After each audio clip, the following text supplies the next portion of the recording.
Welcome to the Book of 1 Samuel, a pivotal narrative in the history of ancient Israel. Our story begins with Hannah, a devout woman longing for a child. In deep anguish, she prayed to God at Shiloh, promising to dedicate her son to the Lord. God heard her plea, and she bore a son named Samuel, meaning heard by God. True to her vow, Hannah presented young Samuel to the priest Eli, where he grew up serving in the tabernacle. As Samuel matured, he became a prophet and judge, guiding Israel during a time of spiritual decline. The people, witnessing the corruption of Eli's sons and desiring to be like other nations, demanded a king. Despite Samuel's warnings about the burdens of monarchy, God instructed him to grant their request. Thus, Saul, a tall and impressive young man from the tribe of Benjamin, was chosen and anointed by Samuel as Israel's first king.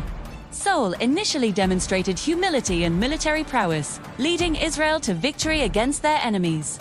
However, his reign was soon marred by disobedience. He offered a sacrifice without waiting for Samuel. He spared the Amalekite King Agag and the best of their livestock, directly defying God's command. For his disobedience, God rejected Saul as king. Meanwhile, God sent Samuel to Bethlehem to anoint a new king from the sons of Jesse. To Samuel's surprise, God chose the youngest son, David, a humble shepherd boy, describing him as a man after his own heart.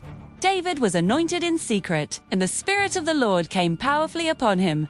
David's fame began to grow when he bravely confronted Goliath, the Philistine giant, who terrorized the Israelite army. Armed only with a sling and 5 smooth stones, David declared his faith in God and struck down Goliath, securing a miraculous victory for Israel. This heroic act earned him widespread acclaim and a place in King Saul's court. Saul, however, grew increasingly jealous of David's popularity and success. His envy turned into a bitter obsession, leading him to repeatedly attempt to kill David. David, despite having opportunities to harm Saul, consistently refused to lay a hand on God's anointed king, demonstrating remarkable loyalty and trust in divine timing. David fled from Saul, gathering a band of loyal followers and living as an outlaw. During this time, he developed his leadership skills and deepened his reliance on God. Saul's relentless pursuit of David consumed his reign, leading to further spiritual and military decline. The book of 1 Samuel culminates in the tragic death of Saul and his sons, including Jonathan, David's loyal friend, in a battle against the Philistines on Mount Gilboa. Saul, wounded and defeated, took his own life.